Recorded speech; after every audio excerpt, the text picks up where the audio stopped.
Hello, everybody, and welcome to episode number 110 of the Steel City Insider podcast. Exciting day because Mike Prisuta joins the show for his second time. We're starting to get repeat appearances here. You can find Mike on the DVE morning show Monday through Friday. He's been covering the Steelers since 1985. Insightful, wise, and one of the greats on the Steelers beat alongside Wex. So we have a treat for you today. Mike, how you doing today? I'm doing great. I appreciate the way you said Steel City Insiders. And the number 110 also resonates with me. I guess I'll be back for episode 165. Because apparently I'm good once every 55 episodes. You gotta get to me. So let's get at it. I'm gonna make it. Mike, I always think you're so tired. You get up so early in the morning for DVE, and I always assume that you don't really want to. But again, this is fun. I mean, you're with a couple slappies that know a little bit about the game, and that's right in your wheelhouse. Well, you're right about the tired thing. I mean, you saw me leaning up against the post the other day, and I said, I'm tired. Yeah, but I'm tired. Well, we are in the second week of OTAs. The Steelers wrapped up their first week last week. Today was the first day of the second week, and then mandatory minicamp is going to be June 11th through the 13th. I can't believe it's going to be June. But Mike, let's start with the quarterback position. I checked out your article in Pittsburgh Magazine titled "It's More Like Wilson Than Fields for the Steelers," and I'll actually link that in the show notes for our viewers and readers. But you talked about how the Steelers don't need Wilson to be an all-pro and that they just need him to activate the offense. So great place to start is the quarterback position and your insight offered in that article. Well, I guess first off, let me say that my insight and experience led me to believe that both Mitch Trubisky and Kenny Pickett would be viable options at the quarterback position. And I could not have been more wrong regarding those two guys. I still think they both have the physical skill sets that you need to play the game in today's NFL, but it didn't work for either guy for a lot of reasons. Let's flush that and move on. But I guess one of the questions everybody's been asking ever since they got Justin Fields, or ever since Fields spoke for the first time when OTAs opened, and he said, hey, I think it's a competition. Russ knows that. I didn't come here to hold the clipboard all year. Is it Wilson or is it Fields? Well, I think it'll be both, just in sequential order. I think they need Russell Wilson. Well, first, Russell needs to come in here and kind of reestablish himself. He's damaged goods in the NFL. He's had a long career, a lot of success, but it didn't go well for him in Denver. I think if he comes here and plays well, then he can be an attractive free agent for somebody else a year from now. The Steelers, conversely, can give a long-term contract to a guy who's 25 instead of 35. You know, break down Justin Fields, coach him up, fix whatever was preventing that just incredibly compelling physical skill set from working more often in Chicago. Find the key to that and then move forward with him next year. With Wilson activating, I think they just want him to be what Mason Rudolph was in the last 3 games last year. The front office of the Steelers just gambled that Wilson had a better chance to be that over the course of the entire season than Rudolph did. I think there's a lot of good players on this offense, guys. I think there are a lot of players who have suffered from a lack of coordination and a lack of quarterback play. Let's see if they get those two things fixed. Then you find out how good Najee Harris is. Then you find out how good Pat Freiermuth is. Then you find out how good Jalen Warren is, George Pickens, and on down the line. Yeah. Once I got over, I don't know if it was shock. I've seen Russell Wilson for so long. I interviewed him at length to hit his combine. But still, he would look so small the first day. He looked so small. And TJ wasn't giving young Fautanu any breaks, nor Broderick Jones. TJ was coming hard that day. And I thought, man, Wilson is small and he's going to get devoured. But, man, I watched, and he is looking good, and he's also seems to be a great teammate. I don't understand what his problem was with Denver.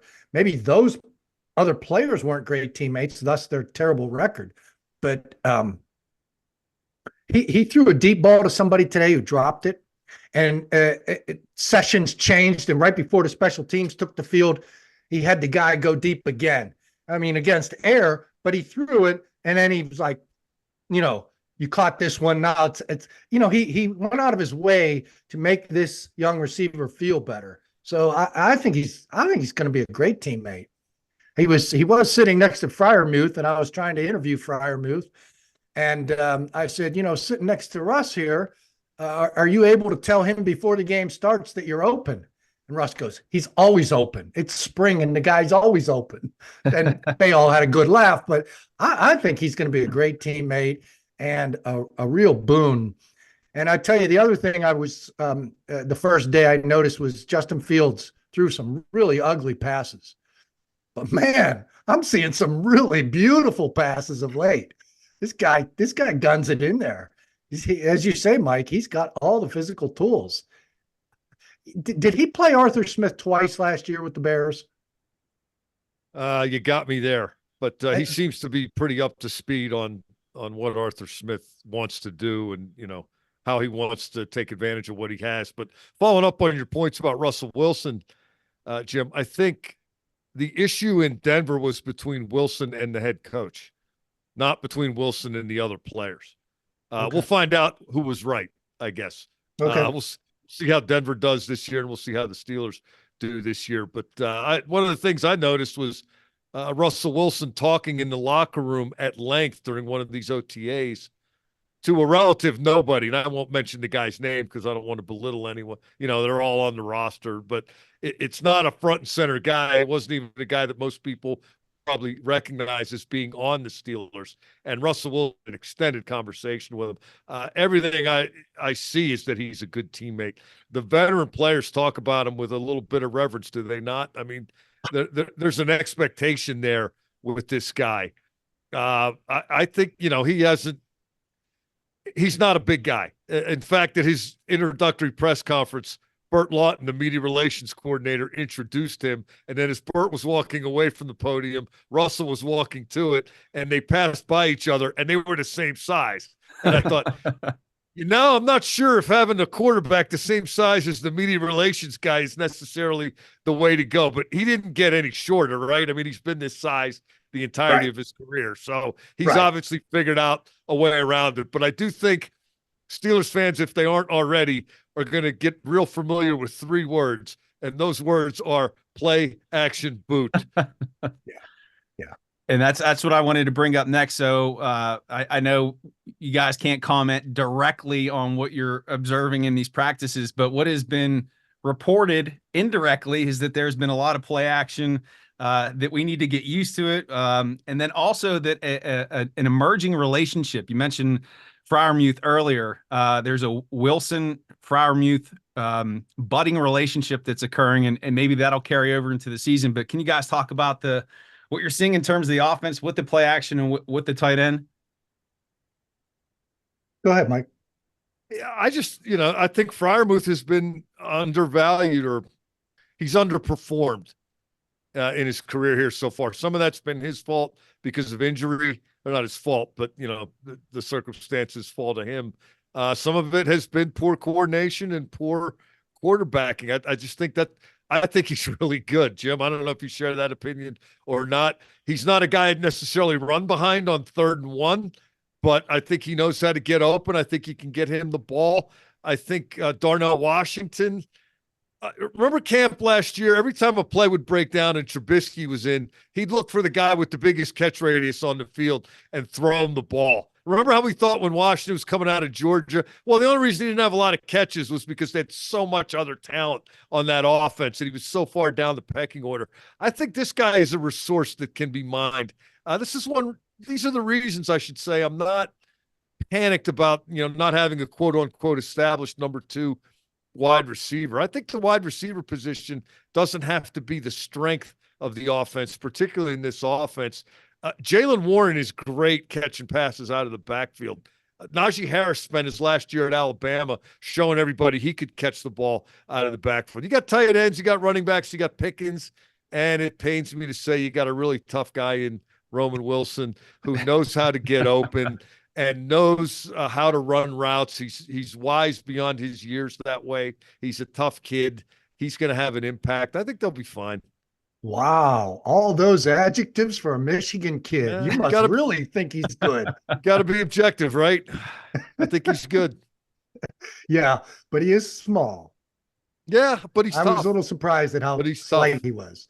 Yeah, and I don't really. I was listening on the radio on the way home, and I don't know, Juju Smith-Schuster. Is there noise about signing him now? I don't really want to have that clogging up. Not that I want to give the job to Roman Wilson, but I don't want anyone clogging that up. Like anybody who's that average is as Juju is now. So I like the I agree with you, by the way, on Juju, but I had no problem when he was here the first time. I thought he played hard. I yeah, thought the dancing and TikTok crap was overrated. If they were right. winning, they weren't losing games because of that. If they were winning more games, nobody would have been talking about it. I thought he competed, but move on. Yeah. No, I enjoyed him, but yeah, move on. They for all the talk about all the tight end usage, and Fryermuth and Darnell Washington said, yeah, there's more tight ends being used. So those are quotes, not so much our observations. But they also brought in 3-4-4-3 receivers. Mhm. And those guys, Calvin Austin and his boys, they're excited because Arthur Smith has promised them packages that they brought these gnats, these speedy gnats in for a reason. So you have 3 or 4 of them. So I don't know that it's going to be a stodgy offense and that the number 2 receiver is meaningless, because I think we're going to go from 2-3 tight ends to 4 receivers and from play to play. So I think there's a lot of firepower here. I mean, one of these days, if Roman Wilson can't do it, they will need another receiver. But I like what they've put together, the variety of talent and variety of size and speed that they have. Yeah, I'm glad you brought up Calvin Austin. I talked to him with a couple other people a little bit today, and I asked him if he thought after the Raiders game last year, he had the long touchdown, 77 yards or whatever it was. I thought if he thought I wondered if he thought that was going to be his kind of launching point. And I did. He said, yeah, he thought it was going to be his coming out party. Well, it was a short party. I said, why did you think that was the case? Kind of wondering if he was going to say, well, did you see what we had coordinating the offense? And did you see what we had at quarterback? He did not say anything remotely associated with that. But that's another guy. I mentioned 4 or 5 already. That's another guy that maybe can benefit from the changes they've made at positions other than his. Yeah. Jim, you used a word there that made me think of the Steelers offense in a different light, variety. And talking about the wide receiver position, sure, they might not have the depth that they've had in previous years. Juju, he's got that knee. I don't think that that makes sense. But you look at the tight ends, you look at the running back position. Mike, I saw how you talked about Jalen putting in the extra work and reps when practice is over. You got a leaner Najee Harris coming in. And then you have these unique receivers like Quez Watkins with that speed. Same thing with Calvin Austin. So, I've heard a lot about creating the mismatches offensively from Arthur Smith. So maybe it's just a different type of offense, obviously, with a new coordinator that we're going to see. And maybe it's the variety show. Well, the one thing everybody talks about is physical, right? Every player you interview, what's the biggest difference? Well, we want to be the most physical offense in the league. We drafted all these linemen. Troy Fautano was talking about the story last week when the rookies first got there. Arthur Smith brought them into the office, the 3 linemen and Roman Wilson, and did a PowerPoint presentation designed to ram home the point that they were going to be the most physical offense in the league. My hope for this team going into this season on offense, I want to see not, ignoring the wide receiver position, but I want to see 3 wides a whole lot less frequently and more multiple tight end sets. And on defense, I want to see the dime a whole lot less frequently and more nickel, with Peyton Wilson and Patrick Queen being the 2 linebackers, guys who can run with receivers and still play the run. I think if they have that versatility from the group they're deploying, they'll be ahead of the game on both sides of the ball, because too often, I think on both sides, it was obvious what they were going to do based on who was in the game, and then they were too easy to deal with because of that. Yeah. And you mentioned the tackle position. I can't believe we haven't talked about it this far into the cast, with Troy Fautanu coming in, getting snaps at right tackle, and then potentially with Broderick Jones shifting over to left tackle. I know you guys can't comment directly on what you're exactly observing, but I'm sure you can shed some wisdom here. Well, Broderick Jones confirmed today that he wasn't there. So,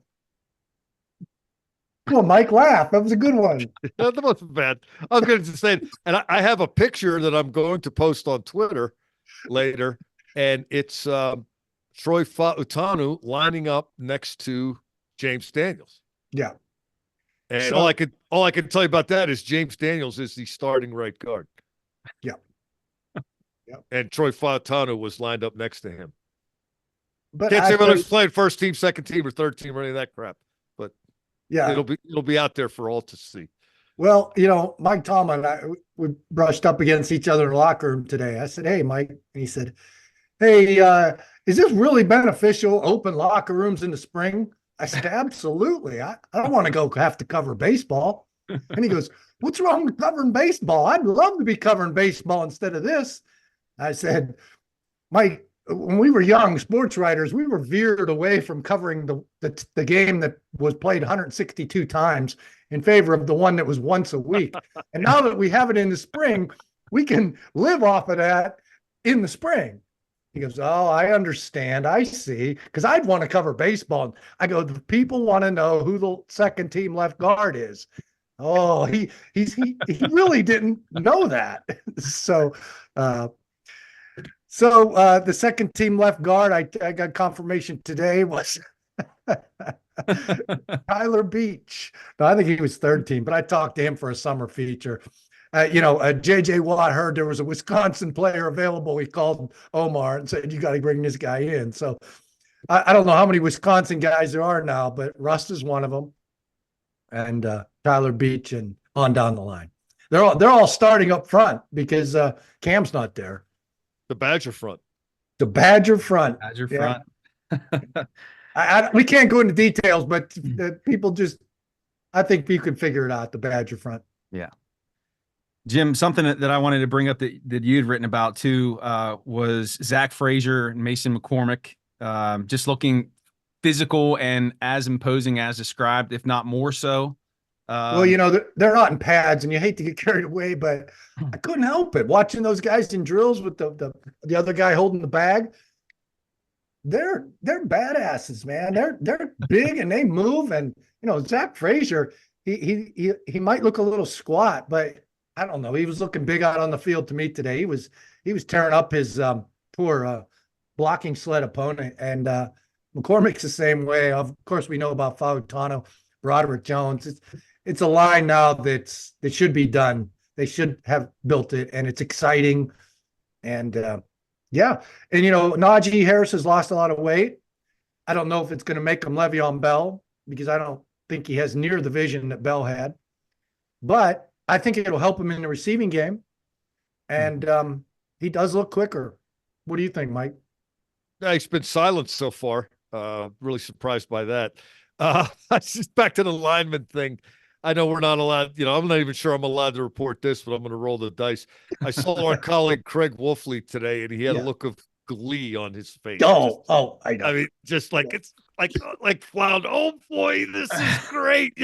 Like I'll use that as my barometer. Well, I walked up to Wolf, and yes, I was getting that vibe too. He was on the sideline, and "Hey, Wolf, how's it going?" And we started talking, and I got pulled away for a second, and I go to come back, and he has moved into the end zone like 10 feet from the drills where the writers can't go. Apparently, the game announcer can. So I think he was happy, but he wanted to get away from me so that he could concentrate better on the drills that he did not have to do. McCormick, though, I think he's got a little lunatic in him, right? He's not as oh yeah. And I say that with respect and admiration, given that he's an offensive lineman, but he's obviously the much less publicized when you compare him to Fautanu and Frazier. Right. But maybe next year he's a starter. We're kind of anticipating The other two guys will be starters this year. It's just a question of when, right? Do they pull the trigger for week one, or do they do what they did last year and kind of ease guys in and worry about the rookie wall? I think they should have played Joey Porter sooner last year. I think they should have played who's the other rookie I'm blanking on? Oh, Broderick Jones. Yeah. Based on the way it worked out, they could point to it and say, well, look, we let them marinate just long enough because they both did really well once we put them in. Who's to say they would have done that well if we had rushed it? But this year, I hope they rush it. I hope they start with Frazier at center and Jones on the left side and Fautano on the right. Yeah, well, I don't know that Dan Moore is going to get the bench. I think Nate Herbig could get the bench, but I don't know. You talk to Joey. Joey says that he wasn't ready for the opener. In retrospect, I mean, you ask him before the opener and he tells you he's ready, but because they did so well with the guys they had out there. God forbid he would have played.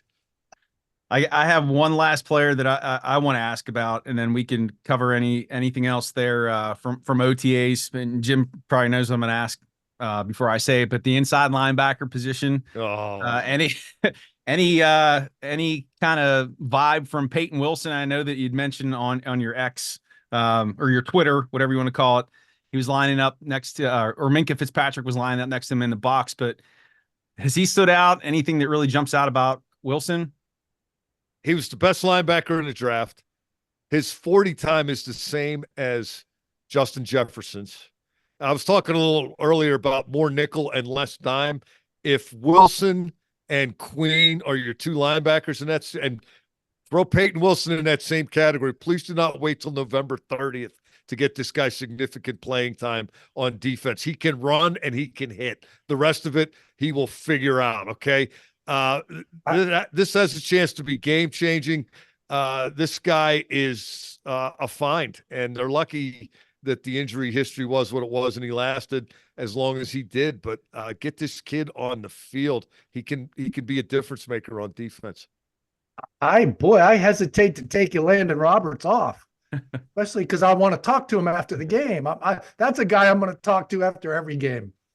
Me too, but he's the new Casey Hampton, Jim. Play him on first down, and then, okay, come on, get a drink, get a little shade.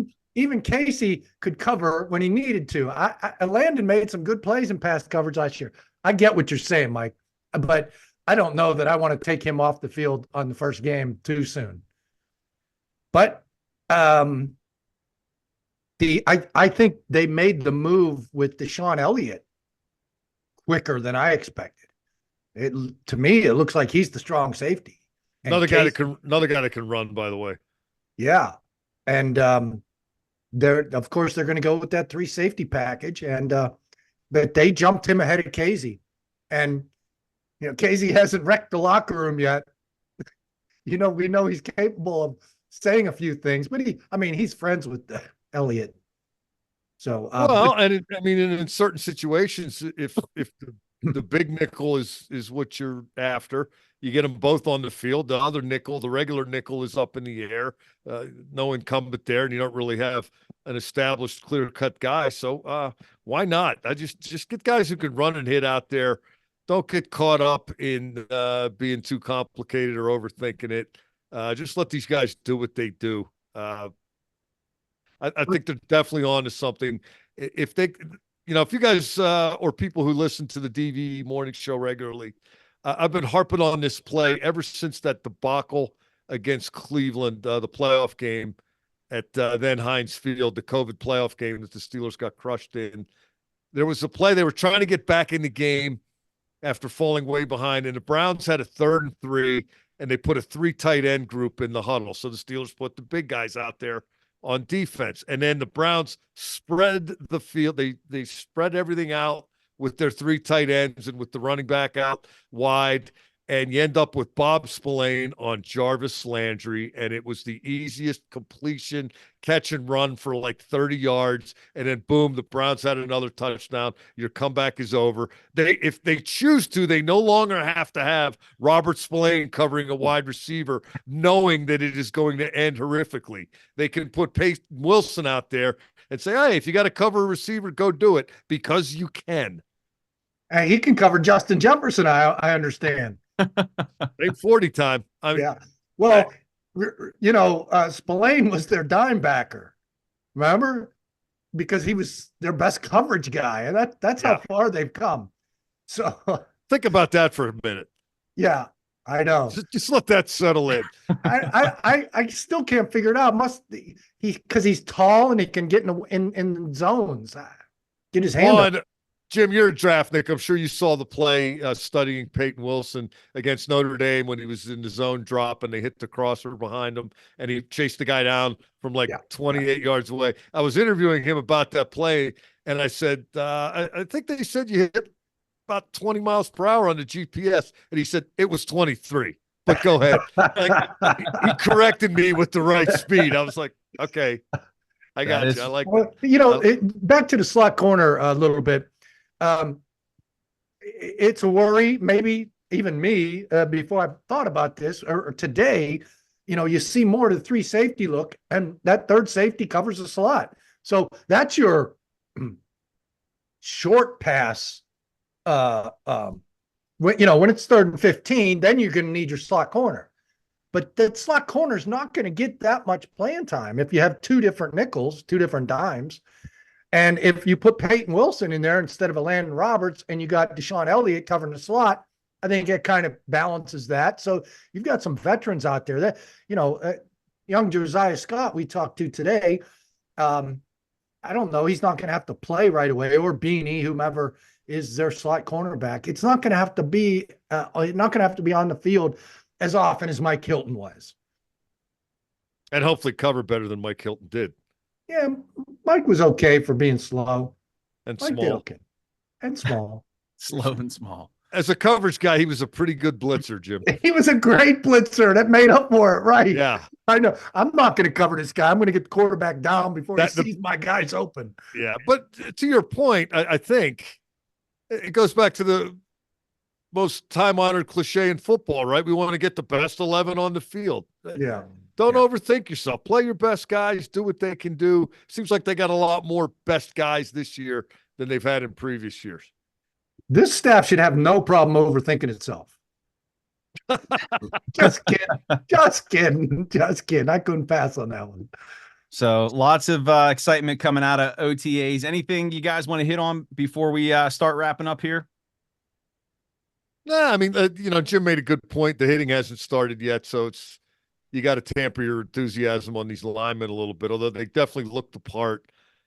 Justin Fields, we were talking about how small Russell Wilson is. Justin Fields is 6'3", 228, and he just looks like a football player in that uniform.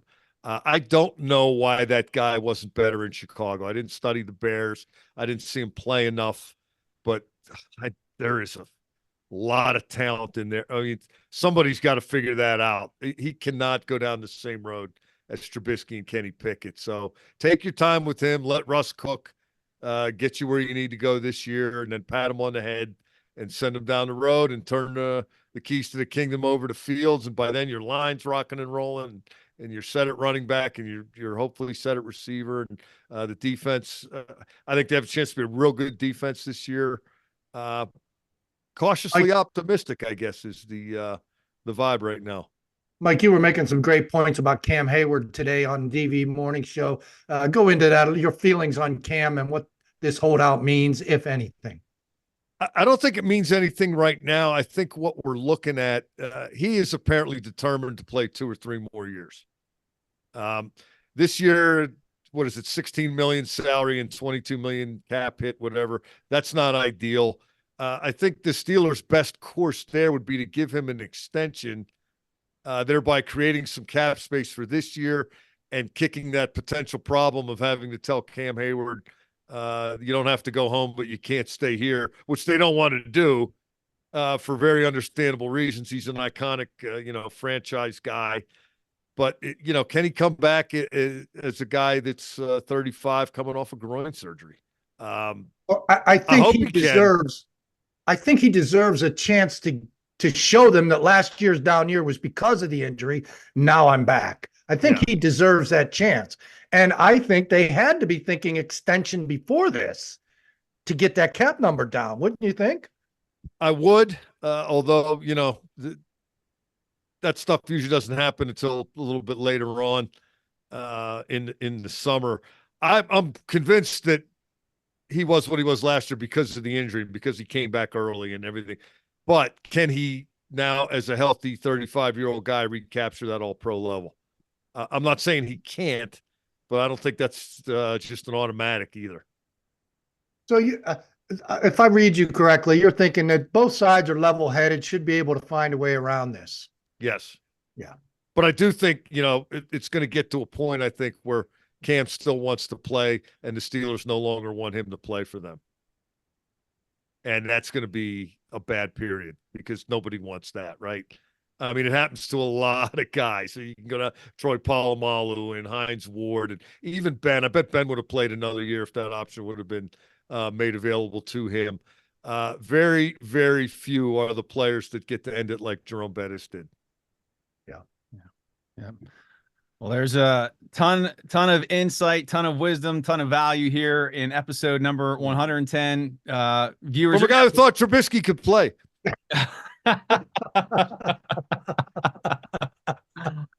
Oh man, you're gonna have to watch this one twice to get everything out of here because there's so much. This one's packed. Mike, anything that you want our listeners to check out, or check out your Twitter, or any upcoming work you have coming out?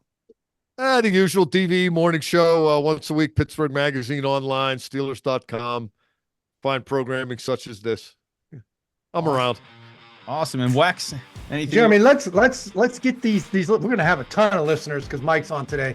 But subscribe. Push that subscribe button. Subscribe does not mean pay any money. I mean, you want to subscribe to our site, Steel City Insider, but our website, we're inching up to that 1,000 customer goal, and it's free. Just subscribe. And also, Jeremy, I must push my book, Polamalu and Steeler Nation's worthy still and on the clock because Father's Day's coming up. I haven't been pushing it much, but go to jimwexel.com. Father's Day's coming up. Get your dad one of those books. Be a great gift. Yes. Great gift. And Jim's website is linked in the show notes, so click on that. His whole list of works is listed there. And Mike, thanks again for coming on the show. Can't wait to have you back on for round number 3.